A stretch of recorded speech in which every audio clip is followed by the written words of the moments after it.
Today's episode is brought to you by FRW Studios, a damn fine design studio as fresh and authentic as the beer you brew. FRW Studios has created killer can designs for dozens of brewers we love, including The Lost Abbey, The Hop Concept, Port Brewing, and so many other craft favorites. Creative director Julie White has happened to design the 15th anniversary Stone Brewing's book, as well as over 20 books for the Brewers Association. In fact, the Brewers Association says Julie is authentic, creative, reliable, and hands down one of the best graphic designers they've worked with. So send them your brand and they'll send you back an original design that fits it or takes it to the next level if that's what you're into. Hop on over to unitedwedrink.com/FRW Studios to see what the buzz is about. And while you're at it, download FRW's Crash Course in Branding for tips and tricks of the trade. Everyone who downloads the PDF will automatically qualify for a chance to win a custom design for your next project. Now that's something to drink about. You make the beer taste good. FRW Studios makes it look good. The opinions and statements in this podcast do not represent those of the host's employers, co-workers, family, or imaginary friends. Now enjoy the show. Happy hour? More like amateur hour. Welcome to United We Drink.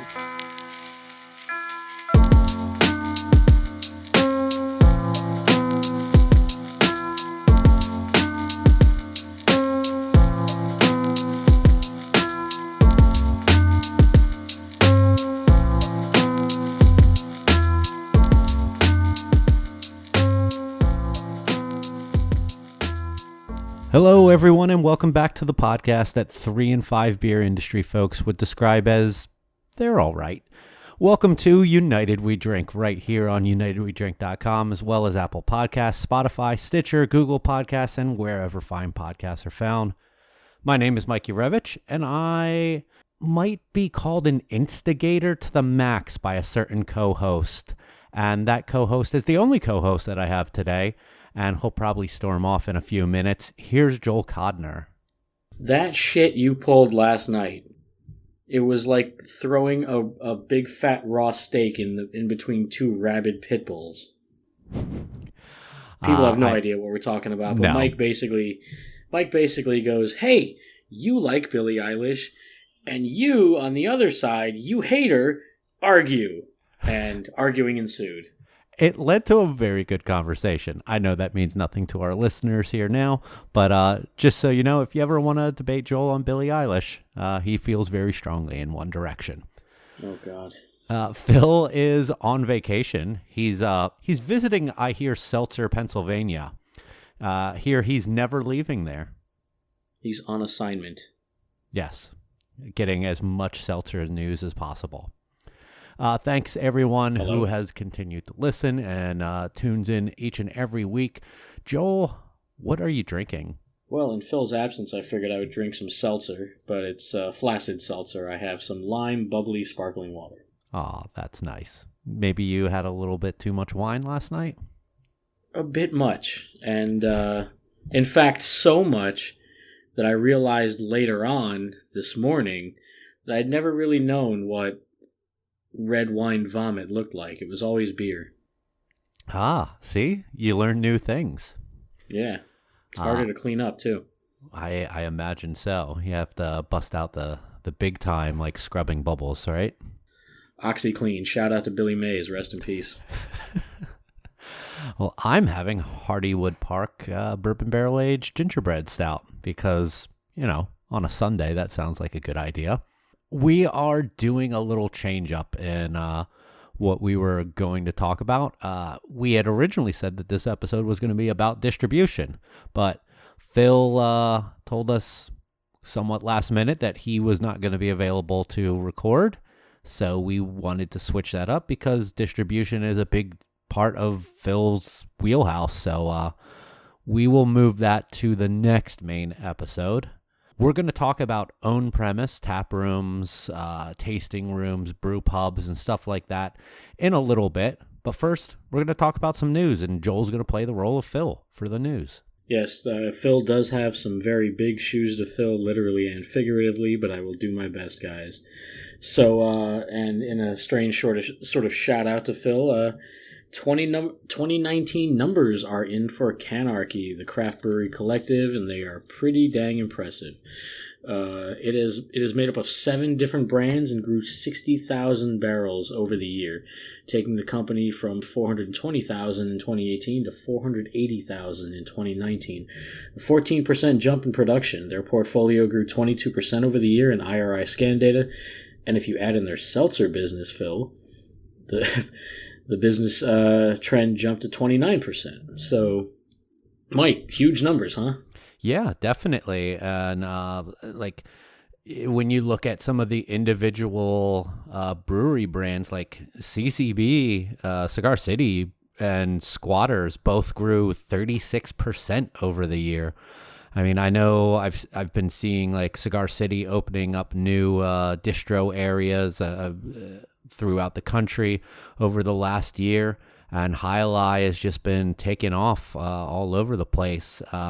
You, I, and Phil, we have our little Slack channel that we communicate. And I sent a picture the other day that Jai Alai 12-packs were on sale at our local Publix grocery stores for $17.99 for a 12-pack. And like, that's a damn good deal when you consider like they sell it right next to the 6-packs that are like $11.99. That deal was quite a nice one. And speaking of Jai Alai, it is now the #1 craft brand in Florida. Yeah. I mean, that's just amazingly huge. I mean, I know we're going to sound like old farts just, reminiscing, but, I remember us doing episodes of this years ago when we were like, oh shit, this is the first can I ever got of this, or bottles for the first time. Bottle labels, yeah. Yeah, that beer has a very important part to, I think, all 3 of our lives. I mean, Phil's is probably a little more personal, having worked for the company in a few different fashions over the years. But I mean, you and I have been big fans of that beer, and I think safe to say continue to be big fans. It's just crazy to me to see Jai Alai in so many places nowadays, and I mean, I'm always happy to grab a pint or a can wherever I'm at. And I think just a huge beer for Florida overall. I think if you were to look at one of those graphics people do every now and then of like what beer represents your state, that it's Jai Alai all day on the Florida map. Oh, for sure. I would say no ifs, ands, or buts about that. I'm sure there'd be people out there who would want to debate, but I mean, it is now, I guess, the #1 selling craft brand in Florida. So, I mean, that's some important statistics right there. And I also remember when Cigar City alone was at 60,000, and to grow 60,000 overall throughout the entire group within a year. I mean, that's crazy. On another positive note, Mike, you had brought up some beer marketing awards. Yeah, so the first ever craft beer marketing awards are going down in 2020 this year. If you go to craftbeermarketingawards.com, that is the page for them. There's still time to enter into a category if you wish to. This is being put together by a lot of different people all over the industry with regards to design, marketing. You have a panel of judges are practically a who's who in marketing and design. There's some big, like Ralph Steadman. The Ralph Steadman is one of the judges on the panels for this. Zane Lamprey from television is on this. Harry Schumacher, tons of people that are super important, I think, to the industry of beer and to marketing and design. There are 33 different categories that you can enter in, including like label design, can design, video production, overall social media, lots of cool stuff. And as being a person who has been a big supporter of of designers inside of this industry. I think that this is an awesome thing, and this is an awesome way to give some recognition to great designers, great marketers, great photographers, videographers, creative directors, so on and so forth, because like there are some great brands out there who do a fantastic job. For some reason, like I feel like if this keeps on going, like you might as well call like the social media award the Allagash best social media award. I know I've talked about them as being one of the best in the biz before. You, I think, agree with that sentiment, but I think that this is a really awesome thing to be able to recognize maybe an unsung group of people in the beer industry. The website is not loading very well for me right now, but I'm seeing some of it. It looks awesome. I'm just trying to find out, has this been going on for years? This is first ever. Oh, okay, yeah. Great. Yeah, see, I love that. And I think it's already in a brewery's best interest to have great marketing, great photography, great labels, all of that stuff. I mean, that's a given. We all know that. Well, you look at some breweries, maybe they don't know that. But I think this is cool to have an award to strive for and display and be proud of. And because the beer is not just the only creative aspect of the business. And I know, Mike, you're very big on design and branding and marketing and have always done a great job with that for various breweries, including my own. And I hope you pick up one of these one day. I do not think that I'm nearly as close to being as good as a lot of people out there. To receive some praise like that means a lot to me. Thank you. I'm also seeing here on the judges panel, friend of the show, Lance White, from sponsor of the show, FRW Studios. He's on the judges panel. Shout out to Lance. I was just about to ask if Lance was involved. Yeah. That's great. And honestly, you know, the way my mind works, I kind of want to do a parody of this, sort of like the Razzies.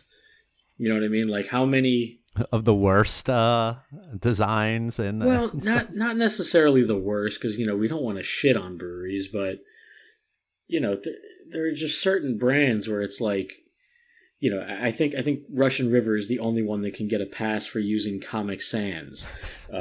Pretty much, yeah. You know, there are some out there with papyrus, for Christ's sake, and it's on all of their branding. It's you know, the best IP thief 2021, you know, whatever. There could be tons of stuff like that. The awards could be sponsored by Worst Beer Blog. He could host. Yeah. Him and Don't Drink Beer. Like I said, this really makes me excited to be able to see people who put a lot of work into creating a brand and possibly getting some recognition for that. And I think that that's super important. From what I see here on their website, standard entry deadline is January 31st. So that is quickly coming up. Judging deadline March 20th, and the winners are going to be announced on 4/20. Smoke them if you got them. There are so many times when I want to tweet a link to Bill Hicks doing his marketing bit where he basically says, if you're in marketing, kill yourself, you're evil. And then I realize how many actual brewery marketing people who I love follow me, and I'm like, yeah, I'm not going to do that to them. But yeah, I think that this is really, really awesome. And I encourage anyone who is super proud of their branding, their can designs, their label designs, tap handles, packaging, website. Like if you're proud of something in your marketing field, go to craftbeermarketingawards.com and put your name in the hat and see what some of like the best names in design and marketing, not just in the beer industry, but in design and marketing in general, think. And I think that if you win something like this, that is a major thing to hang your hat on. Indeed. And good luck to all of the entries, or entrants, rather. All right, well, let's talk about Florida. We've got some bills proposed in the House and Senate, correct, about possible self-distribution, finally? Yes. Shout out to Tony Glover from Glover Law, follower of the show, friend of the show. He tweeted out about a week or two ago about the House Bill 1153 and the companion bill in the Florida Senate, SB 1584, that are to create the allowance for self-distribution in the state of Florida for brewers, with some exceptions on there, being that if you are currently distributed, like you have a contract with a distributor, you are exempt. You can't self-distribute in those territories. And also, if you produce more than 60,000 barrels, you would not qualify for this as well. That obviously, I mean, first of all, I think that this is more than fair. The problem that people have always said in Florida is, well, if we open up self-distribution, then people like Budweiser and Miller can just go and start their own distribution companies and destroy distributors. Well, I like these caveats that if you're currently distributed, you don't qualify. And if you make more than 60,000 barrels, you don't qualify. Boom, right there. That takes care of all of them. This is geared towards the smallest of the small and giving them the ability to control their own growth and not have to sign away their lives in a franchise law state to a distributor who will probably not give a fuck about them. No, you're exactly right. And I think it's not only more than fair, as you said, but long overdue. I could have used this. I mean, not that it has passed by any means yet, but I could have used this maybe 9 months ago when we were looking to start getting into distribution. Very limitedly, one brand, right in our own backyard. We weren't going to go crazy with it. And it's like a lot of the little guys are just too unprofessional or too... I don't even know how to say it without sounding terrible, but had a lot of bad experiences, trying to work with small distributors that were hyper local and very, not hoarding brands or anything like that. And then in my case, I'm too small for the big guys. So I was kind of just left stuck with nothing to do, and we just put it on hold for a while. And if this passes, this is our gateway to actually get some of our beer out there. This is a huge game changer for a lot of breweries. I mean, I think the small guys out there, they're at a huge disadvantage because of like all those things that you said, and because no big distributor is going to want to take them on to want to distribute to maybe 12 spots in your own home market, where those small guys might not have the best reputation with some of those accounts. They just might be bad at communication. And if you can just have a person going around to a dozen accounts, whether it be you or an owner or a manager or even a bartender that you think is a good people person and can double up as a salesperson, like that's the type of stuff that can really help keep a small brewery afloat or just give them the growth that they want to have. Yeah, and for us personally, it was more about not trying to get out and distribute and compete with anybody else in the normal sense. It was more about just getting in our own backyard, letting people know we're out there. We had tap handles made, we've still got them, and just saying, hey, this is the one beer we're putting out there. It won a pretty big deal award in the state, and we're on tap a few blocks away or within a few miles, and come see us. It's not about trying to compete with any big brands locally or take handles or any of that horse shit.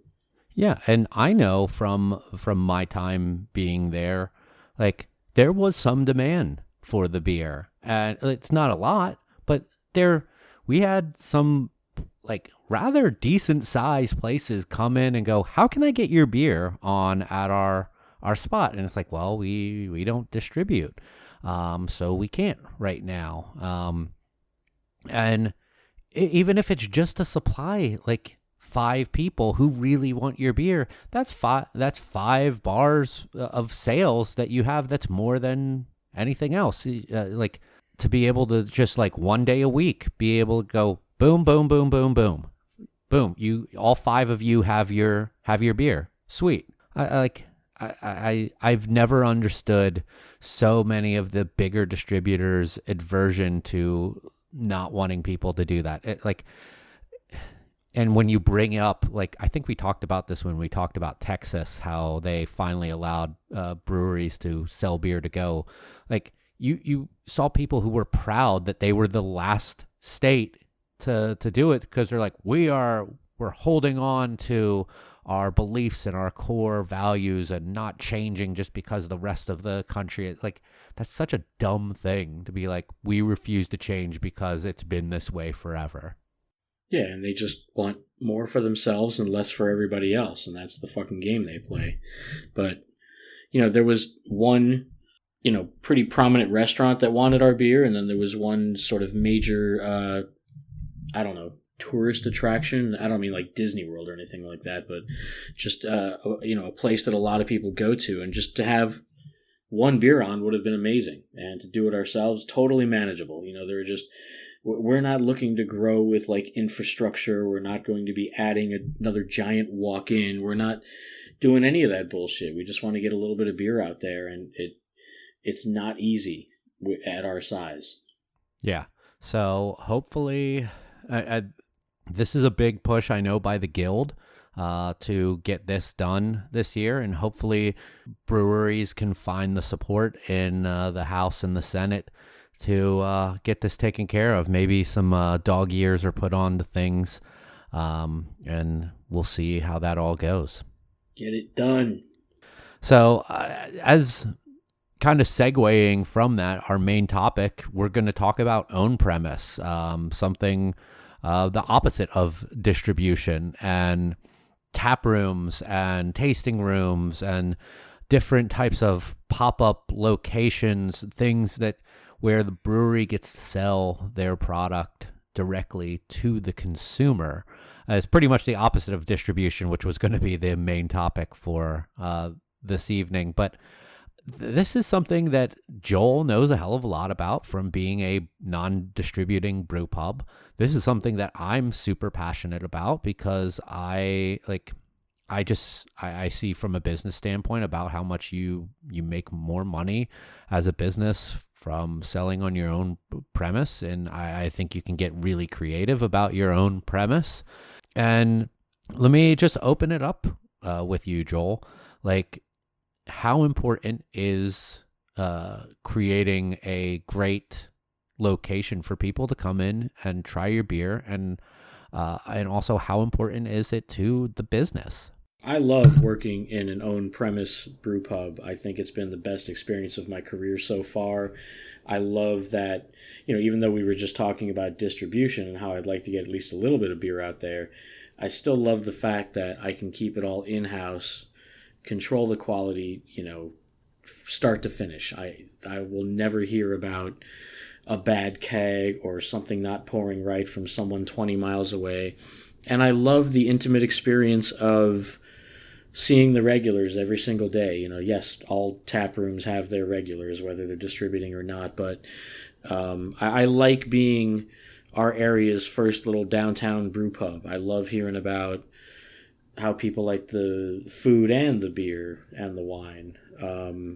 It's just such a great experience because, you have a real tangible sort of reward for your work when you're right there and you can see everybody enjoying it and bringing new people and hosting. I mean, we had 2 huge events this weekend in the span of like 8 hours of total service. We had 2 different buyouts with like probably upwards of 250 to 260 people, and it's becoming kind of an event space. Everyone is looking to host parties. We're like booked 9 months out in some nights and weekends, so it's been crazy, and I just love the experience. Personally, I love going to other places like that.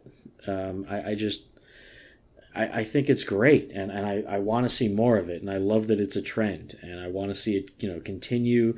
And as long as we keep doing what we're doing, I'd love to be at this place for the next 20 years.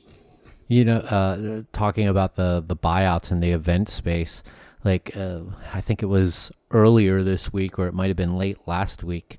My work, we have our own Slack channel with the employees, and the tap room channel sent out like a schedule for like all these different things happening this weekend. And we didn't have our own like specific event. There was like a brew bus coming through on Friday with a private tour, a brew bus coming through on Saturday with a private tour. We had a birthday party, an engagement party. There had to be like 8 to 10 different like private things, and they're not buying out the entire place, but these are like people who contacted the brewery and were like, hey, we want to do this thing in the brewery. And like, I'd also be remiss if I didn't bring up that like I'm in the process of planning a wedding, and like my fiance and I had thought about like, are there any breweries around where we could just have like our ceremony and our reception there? Like, we actually think about those types of things when considering our own events. The regulars are insanely like important to keeping the lights on, and it's kind of funny how where I'm working now that we have a lot of old regulars or same regulars to a brewery that we used to work for. So there's a lot of familiar faces and people who are like, who I've been seeing for the past close to 8 years.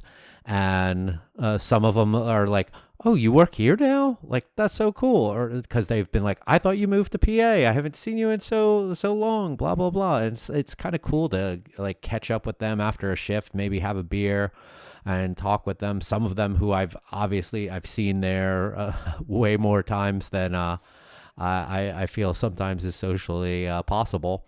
I texted you, I think it was last week. I'm like, do you ever get upset thinking about like the regulars who come in practically every day, meeting up with the same regulars and bullshitting with one another, having a beer with one another, having a good time? Like, I mean it as just a social thing. Like, I think it would be so cool to get together with you and Phil and maybe some of our other friends, like a few times a week, that our paths just so happen to cross that we can go and have happy hour somewhere a few times a week for an hour, and then just have a beer and go on our ways. Like, it looks so fun to me.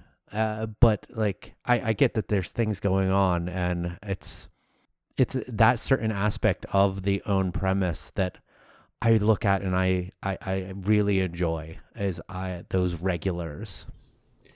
Yeah, and I was, initially confused by the question when you had asked it back then, because it sort of sounded like this fear of missing out thing. I wasn't entirely sure what to make of it, and my response was that like I love anyone who comes into the brewery, and then I was starting to understand like, oh, you meant you wished we could be regulars together at a place like that as well. And yeah, I totally agree. I think, especially where we are downtown, we have so many 9-to-5ers.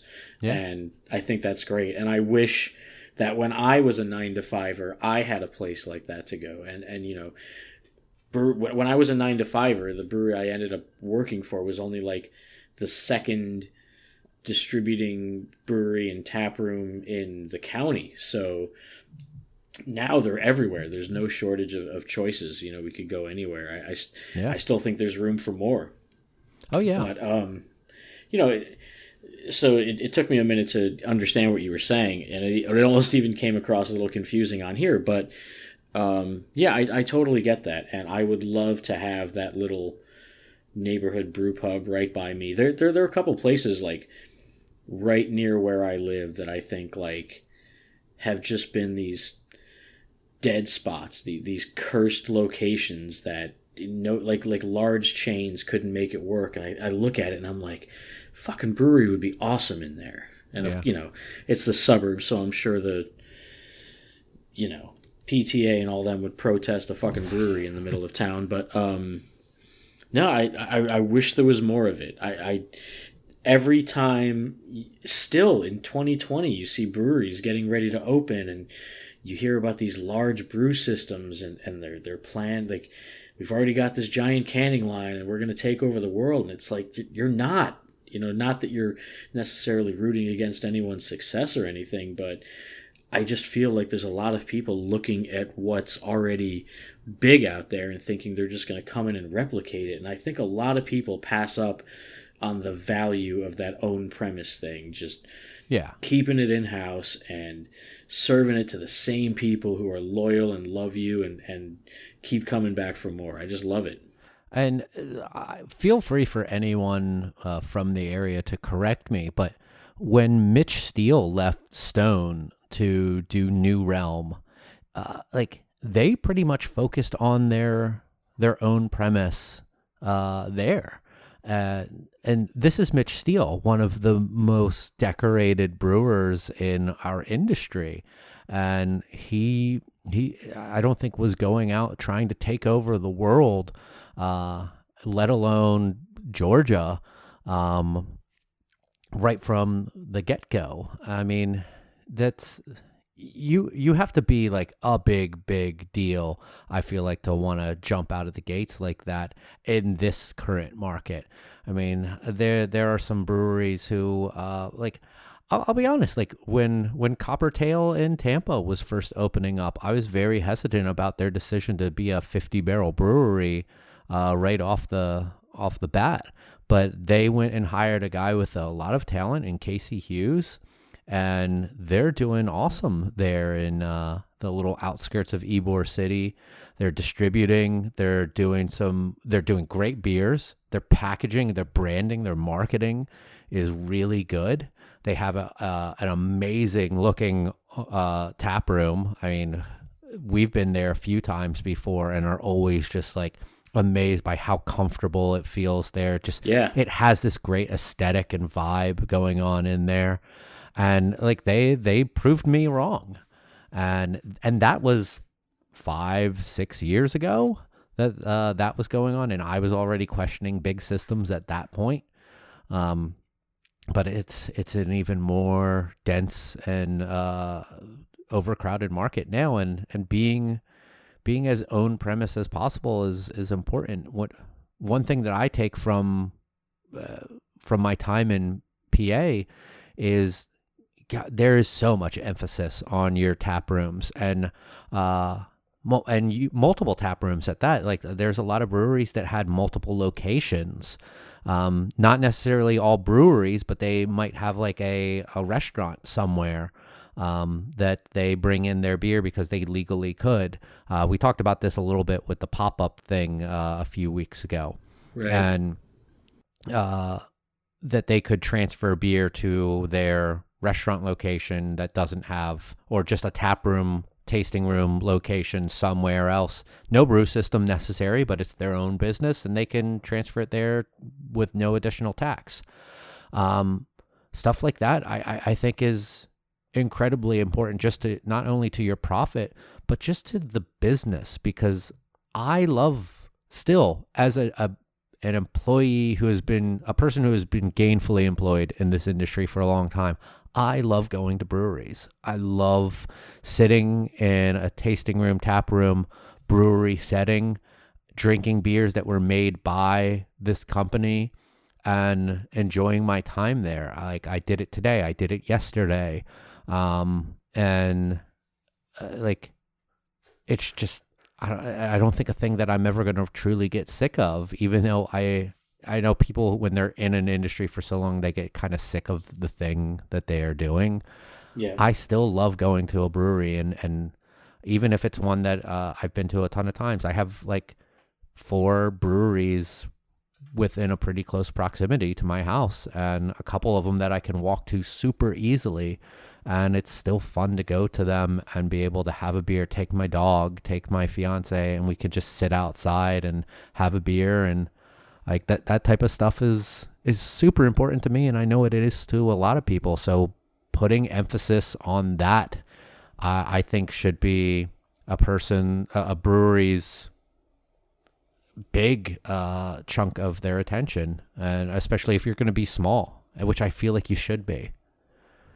Right, and first, it's funny to me that we talk about own premise, and then you mention two giant breweries that distribute and package.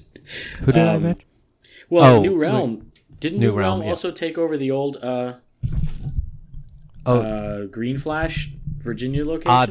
They just did. But I was talking about when they first were getting off the ground. It's different now, but right. And they had just announced some expansion a month ago, and that's great. And that's what I should have mentioned that place on the bucket list episode, because and it's not that far. Like, we could drive to Atlanta in a day. Yeah.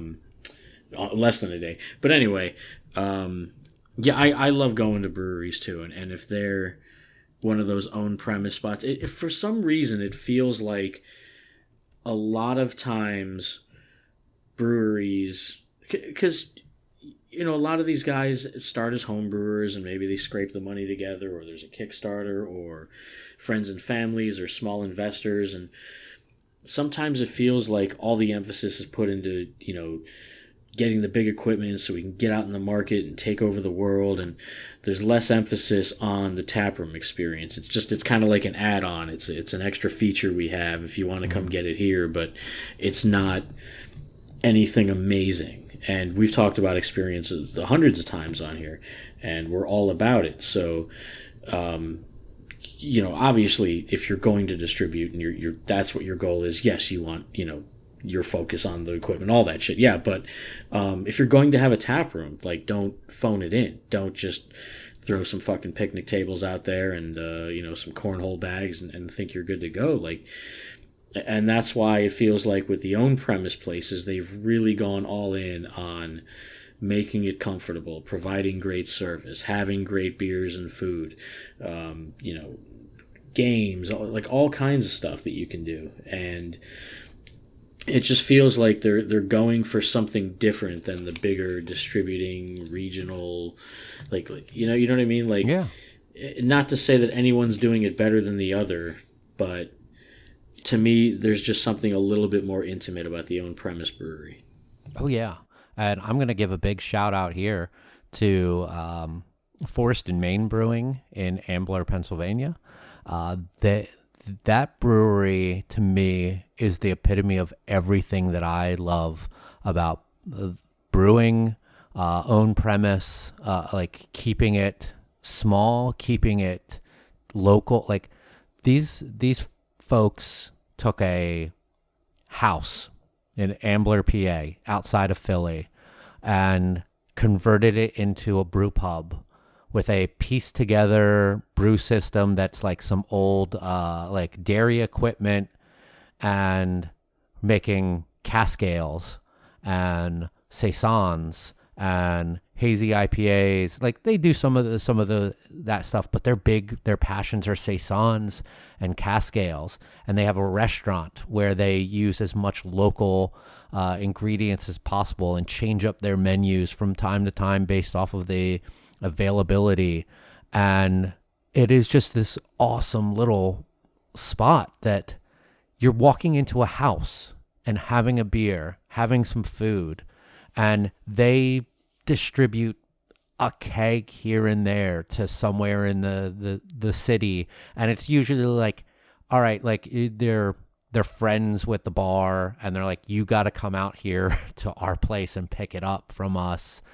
Like, probably more than 98% of their beer is all on premise. Then they got the space next door to them that allowed them to have more fermentation space, and they opened up a bigger space for, like, so that they can have like live music and concerts over there. But you still got the house that is this little 6-seat bar with hand pumps and 6 taps and a small curated food menu that is just amazing. Like, to me, when I think of own premise, I think of Forest and Main, and I just love that place so much. And like, I wish that I could create 5 or 6 breweries in random and little towns.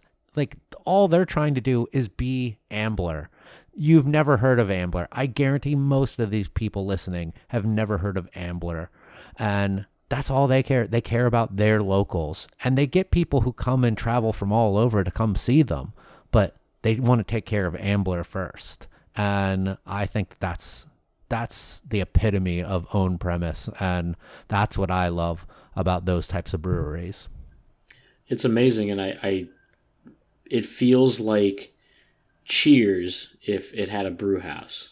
Yeah. You know what I mean? Like, I think of some of the guests and some of the regulars, and like that. Okay, that one's my Norm, and that one's my Cliff. You know what I mean? Like I think I've mentioned it before. Our best regular is a 92-year-old who lives across the street. Yeah. See him every Shout day out to without Cecil. fail. Yeah, Cecil's the man. And what's cool is that he's still broadening his horizons. He only drank blonde religiously, and then he moved into IPA, and then he switched over to amber lager. So he's like all over the place now, and it's awesome. And it's cool to, we're 2 years in now, so to have your regulars and have these people change with you and try the new things you're trying. It's awesome. It's like I said, an intimate experience, but it's also back and forth. It's not just you changing, it's them as well, getting excited about new things you're doing, trying different pairings, coming to different events we do. So I love it.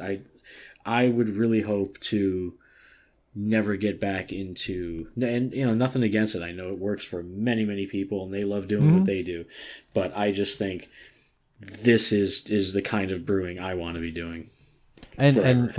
And not to try to like be blowing your spot about where like you personally live, but like where you live, there's a big population of people out in the western part of the county, is like southeastern or southwestern Palm Beach County.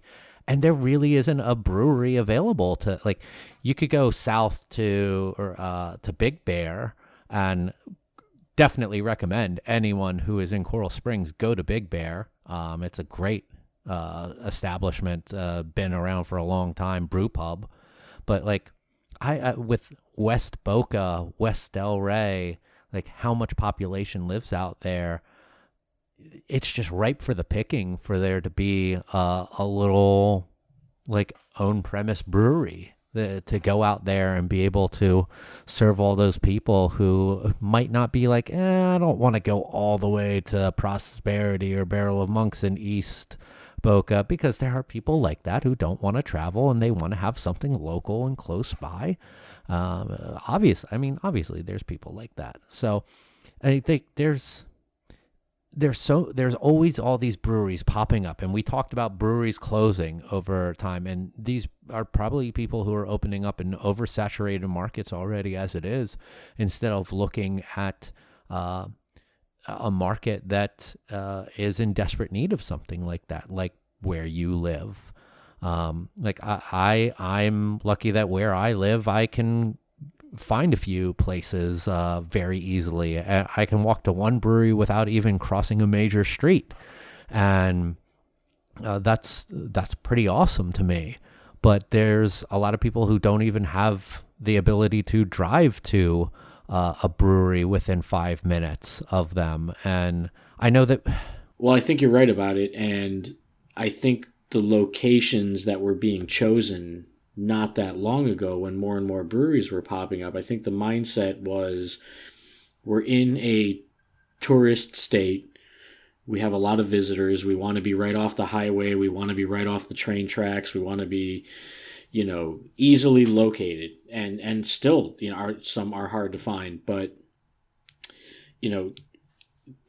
and obviously a lot of them are in industrial warehouse type spaces that you're not going to find out in the suburbs, but there are, like I said earlier, there are some spots around here that I was just like, man, if only I could afford to put something in there. And, it's weird. Like you look at some of these places and you think, God, they'd be so great for a brewery, but you also run that risk of like not anchoring yourself to a location that already has a bunch of other breweries, because you want that cross traffic. You know what I mean? Like it seems wise to kind of go to like the brewery district in Boynton Beach or somewhere in West Palm where there's a whole cluster now, or even parts of Pompano. It feels like, why not Wynwood. go? Yeah, exactly. Great reference. And because like we went down there and it's like, oh, we're gonna get off the train and we're gonna hit 4 or 5 breweries today and it's gonna be no problem. We're just gonna walk. So it's a tough choice to like figure out where you're going to put this little own premise, neighborhood brew pub, if you don't even know people are going to come to it. The beer fans are going where the beer is, and it's risky to be the first one. Yeah, that's very true. But sometimes there are places where like there is a clamoring for it. Like I still think that it's crazy to this day. Like, and I'm being super local right now. Is Delray Beach by us is a huge nightlife type of area, and there's still only one brewery in that city. Like, I mean, Saltwater are the kings of Delray, and rightfully so. But I just think it's so strange that we haven't seen another brewery open up in a city that has such a great little downtown filled with great independent restaurants, bars, shops, and all of that yet. And I feel like that there is space for that, and there is a clamoring for that. Yeah, the Saltwater's not super far away from downtown, and you can get to it very, very easily. But like out west, like there's a need for something like that out there, and there's definitely pockets. I feel like at one point in one of our shows there was a statistic that like the average person lives within however many either minutes or miles from a brewery, and it was like, oh, every person lives close to something, but not really you're compounding like those statistics from like overpopulated areas with like overpopulated brewery areas, and that makes that statistic look a little more positive. But there are huge pockets still in places where a brewery would probably do very well. But who knows? It might be like the curse on the property. We've seen properties all over, and I'm sure you know one by your own place that it's like it has just been so many different things over the years that you're like, oh, nothing will ever make it there. And on that positive note, but so, yeah. I mean, I think that this is a kind of a gimme type of topic for people like you and I, because we're such big supporters of the own premise thing. We're big supporters of the brew pub like market. Like this is I think a brewery's bread and butter is to be able to get people in the door and keep them in the door and coming back, bringing friends. Like distribution is a completely different beast, and we'll talk about that in a couple of weeks. Like I have positive and negative things to say about the distribution market, and I can see things from a very different perspective on that. But where my heart and my passion, and I still think that there is the ability to grow in this industry, is being a small strong own premise brewery in a part of town or city, of your city, that needs something like that. I agree 100%, and I hope I can keep this going, whether it's here or maybe one day at my own with you, or our own rather. Yeah, that would definitely be a great thing to accomplish someday. Mike and I are on Venmo if you're listening. Yes, feel free to donate. Maybe we'll give some to the show. But before we wrap up this discussion on this, anything else you want to add in there? I just want to reiterate, I think, my point that I'm not going to tell anybody how to run their business or anything like that. I just think people really miss out on the value of being own premise and having that intimate experience with their guests and keeping that 100% focus on quality and rotation and experimentation.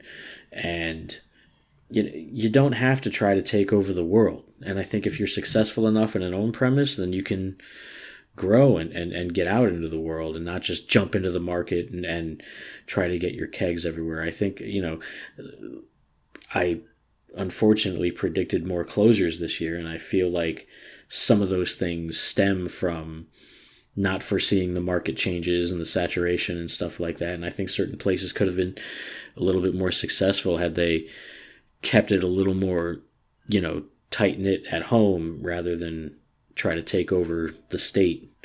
So, I hope we see more on premise. I can't wait to go to one locally if someone would open one over here, and I will see you there for a beer, Mike, if something gets open. For real. And just to reiterate, so you, for the second time, mentioned this, and I think that it's an understatement, is the quality aspect of being own premise, is that if there's an issue with a keg, you can immediately troubleshoot it and see what's the problem, as opposed to the account telling the distributor, who then may or may not relay that information to you super quickly. And then you got to get someone out there to troubleshoot that keg that may or may not need to be returned to the distributor and swapped out for another thing. Like it's so much more streamlined when everything is within your four walls. Well, it's an interesting point to make, because and the craft dorks hate when I say things like this, but I always and often argue that the bigger, larger breweries have that hold on quality because they're out there and the product has to be consistent all the time, and they've got labs and centrifuges and microscopes everywhere, the whole deal.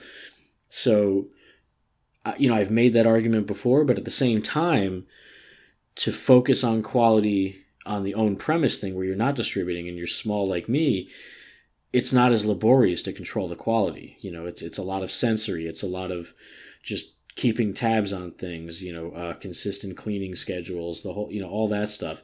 It's not as laborious as having an entire lab team and facility just for testing all that stuff. So, I think you can have quality on both ends. It just feels like it's a little bit easier when you're small in that regard. Yeah. All right. So feel free to join in on the conversation with us on social media and let us know what you think about the whole own premise type of dealio. So with that, let's head into our last calls. This is the point in the show where we give each other an unspecific amount of time to talk about anything that might be on our minds, uninterrupted, unopposed. And I'll kick things off here by talking about that with the start of a new year. We're almost through the first month of the year. I've never been one for resolutions, New Year's resolutions. I like to say that they're a bunch of bullshit for the most part, and it's all about just like your willpower in your own mind.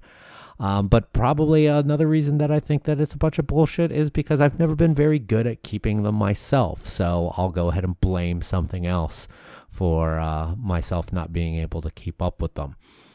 But I am trying to make some change to my life with this particular year, 2020, the new decade, and trying to be a little more creative with this year and setting aside more time to do design work, do different artistic, creative things for myself, things that I have wanted to do and have started on and maybe just given up on or just gotten sidetracked on, and finally try to finish off some of those things and spend more time doing things that are truly creative and I'm having a good time doing, and less time watching TV. Like, I enjoy TV. I really do. I think that there's great television out there that's well written, well acted, movies and such of like that.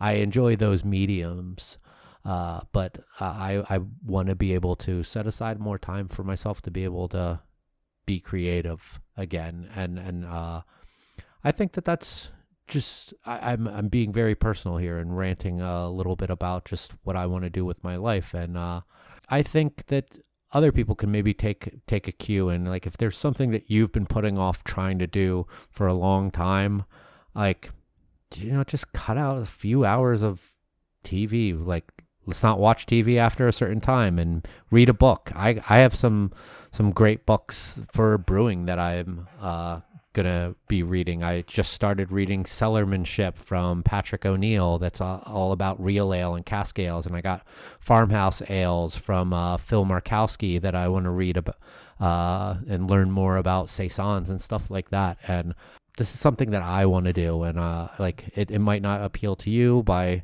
any stretch, but it's my fucking last call. And I'm gonna try to do something with my life a little more creatively this year, and I'm looking forward to that. Fucking A, cheers to that. Mine won't be as positive. I just want to point out something. I don't know where this thing came from. I know everyone is online 24/7 and just looking to be outraged by everything and offended all the time.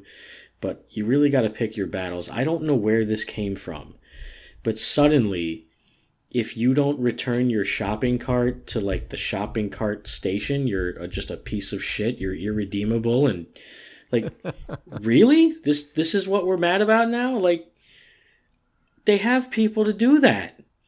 I think this just comes from like self-interested people who don't want their little Mazda dinged on the side of the door, but. Jesus Christ, pick your fucking battles. Like, the more people speak up about this injustice of leaving your shopping cart, like, yeah, don't leave it in the middle of the fucking spot. But, like, if you put it safely between spots or in front of the little thing, the little cement thing, like, that's fine. This is not something to get worked up about. Why don't you go yell at the asshole who parks in the fire lane to run in for Redbox or scratch tickets, blocking the fire lane? Or the people who run the stop signs or don't let the pedestrians pass.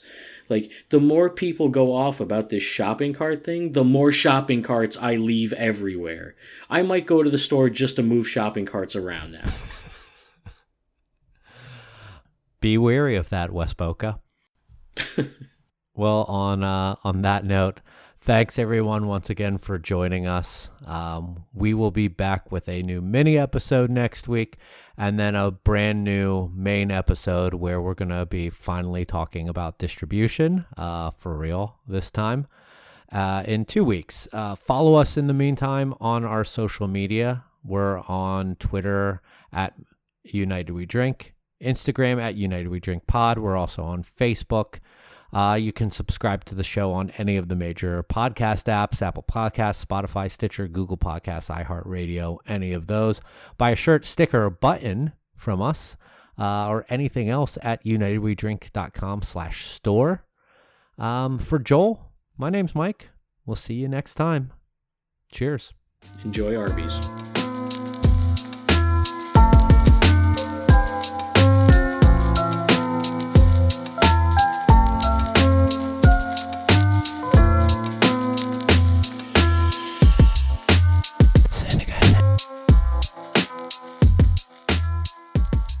Anything else you want to add in there? I just, besides a dog? Yeah.